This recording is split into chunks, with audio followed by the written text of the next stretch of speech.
My name's Rohan Ganju. I'm from Victoria and I've been doing comedy for about 2 years.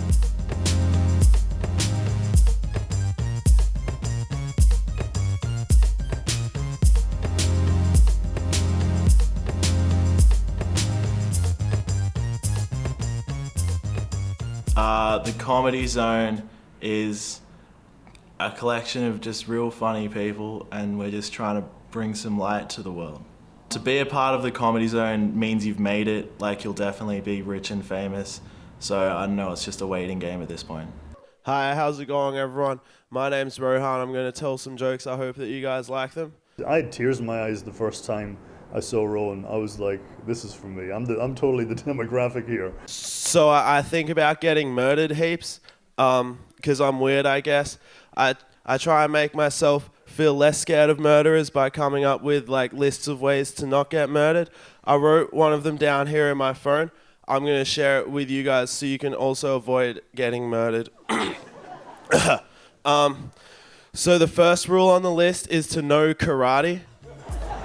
So without wanting to analyze Rowan too much, the combination of deadpan and absurdism is a really winning combination. And again, it's very different from Danielle and very different from everybody else in the zone.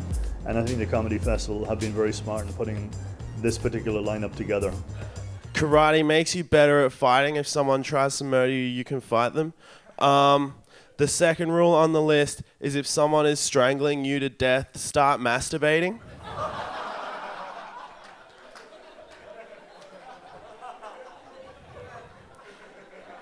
I feel like at the very least it will buy you some time.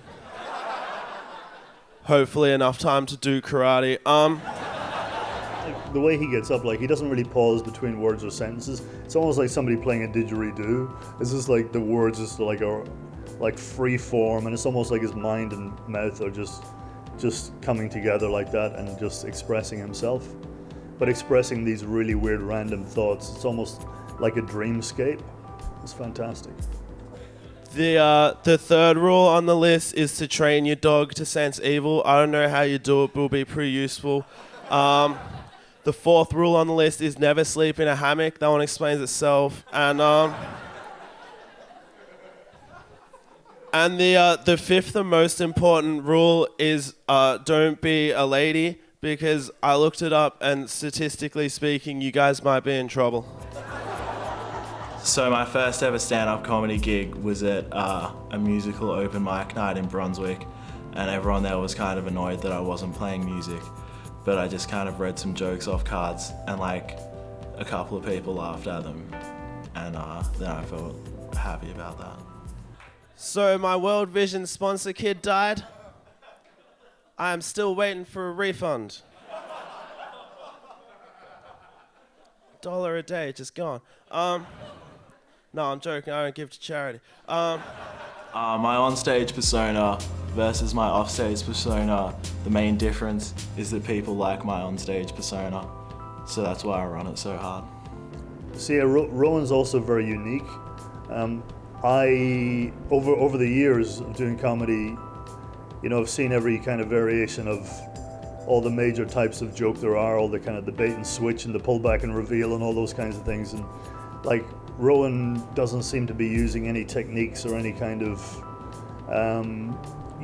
kind of canned joke structures. He's just being really absurd, and he's just free form talking, and it's really absurd and it's really surreal. Yeah, I got a joke that I tried a couple of times, but no one really liked it.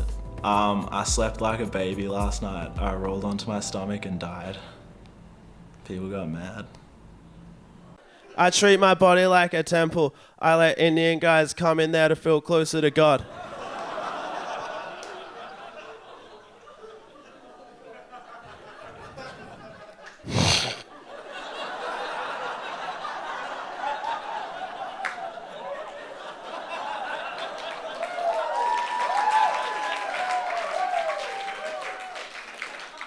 Sorry. Most of the work we've been doing has been just kind of one-on-one or just the Comedy Zone group and a technician.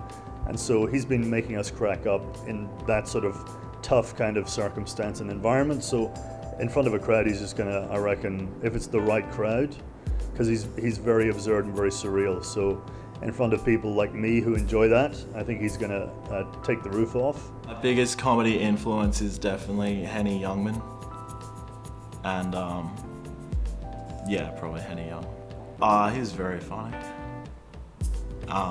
He's got this one joke where he goes like, "If at first you don't succeed, so much for skydiving."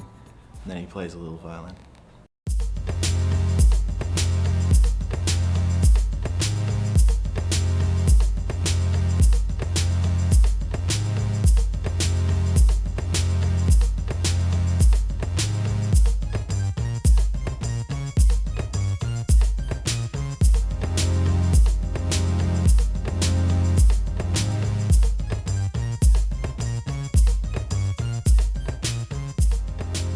The combination of deadpan and absurdism is a really winning combination, and again, it's very different from Danielle and very different from everybody else in the zone, and I think the Comedy Festival have been very smart in putting this particular lineup together. I would describe my comedy style poorly.